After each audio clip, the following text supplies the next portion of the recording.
All right. Hello, hello, hello. I have missed you guys, and I shall be back soon.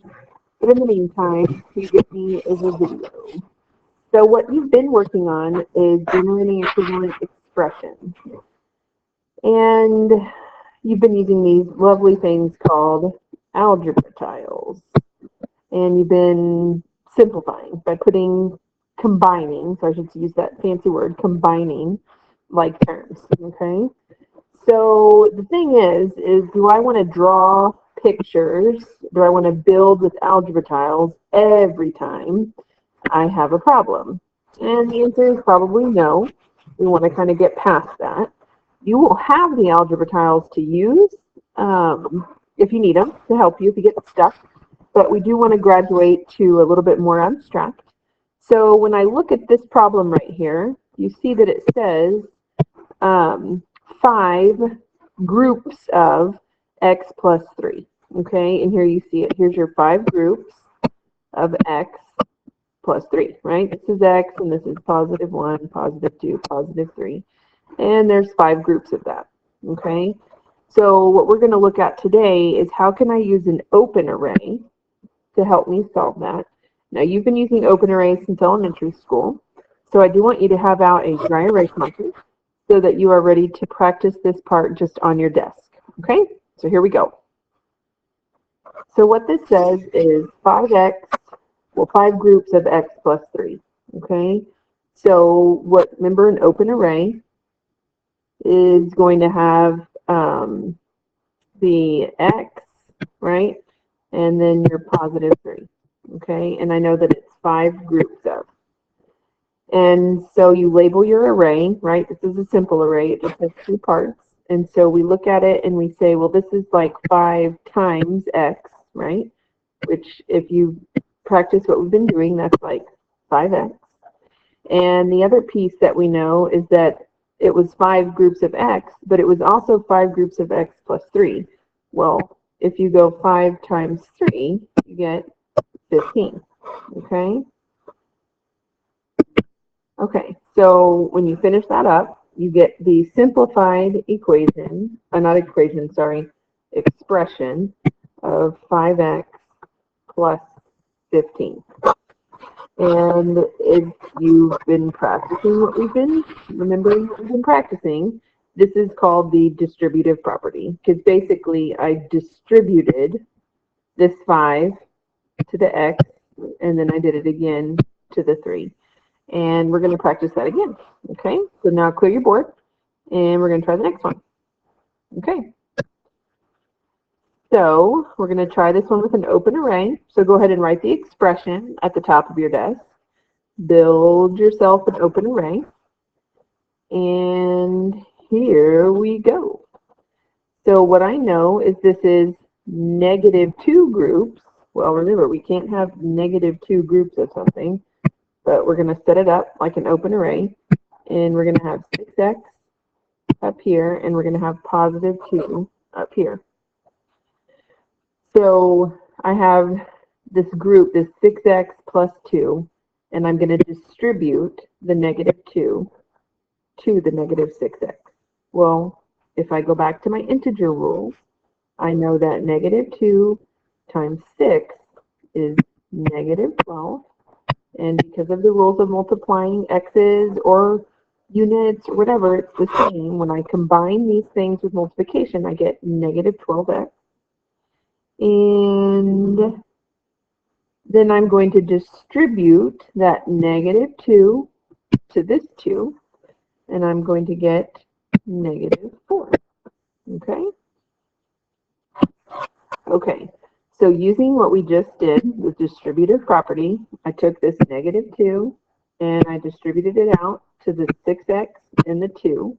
I can rewrite this expression 2 ways. The first way would be to take what's inside the box, 12x, and add in the -4, okay, which we'd put a little parentheses here.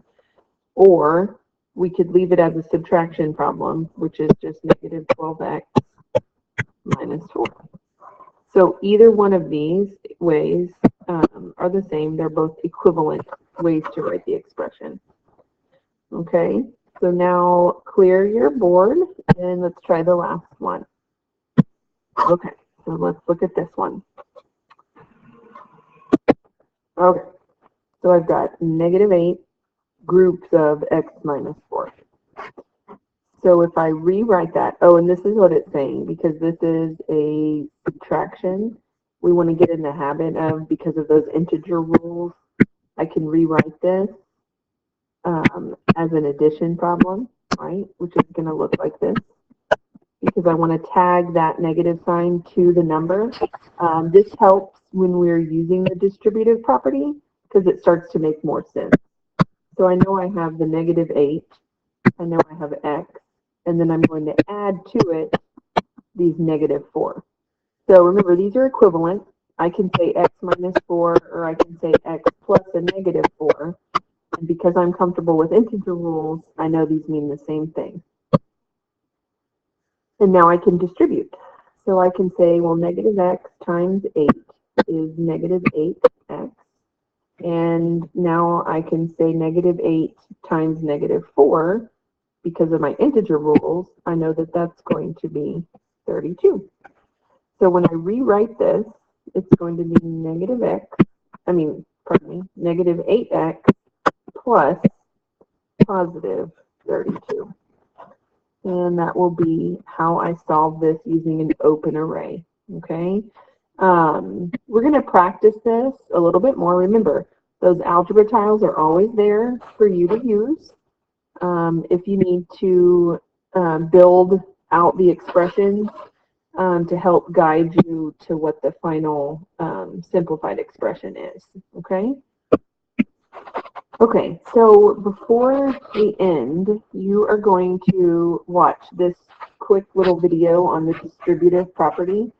Remember, the word is in there. That root word that we need to be seeing is distribute. And distribute just means to, like, give out to, right? I'm going to distribute the Christmas gifts. That's what Santa Claus does when he takes your presents and he delivers them to all the different houses. He's distributing them, right? Well, we're just going to distribute that initial number. This video, there's a link right here that's going to, it's about 6 minutes. So I want you guys to watch that. Listen carefully. It might help give you a little bit of insight into what we just did. And then you're going to work with a partner to complete on the page, the notes page that you picked up today. There are 4 problems. And if you'll notice, they start here. And you guys can work with a partner to solve these out. And there are 4 of them. So before class is over, you're going to try to get to these 4. And after you're finished, depending, I don't know how much time will be left in class, but you guys are going to go through these partner work, and then you'll check your work together as a class. Once you're done, you can complete the rest of the notes page. What you don't finish in class does become your homework, which will be due tomorrow. Okay? So hopefully this is starting to make a little bit of sense. Remember, it's not so much that you know the word, the distributive property, it's that you understand what you're doing. And that, again, just means that it's just distributing out, and then it's just a simplified way that you can write expressions. Okay? Hopefully you guys are on your very best behavior. I do miss seeing you, and I will be back soon.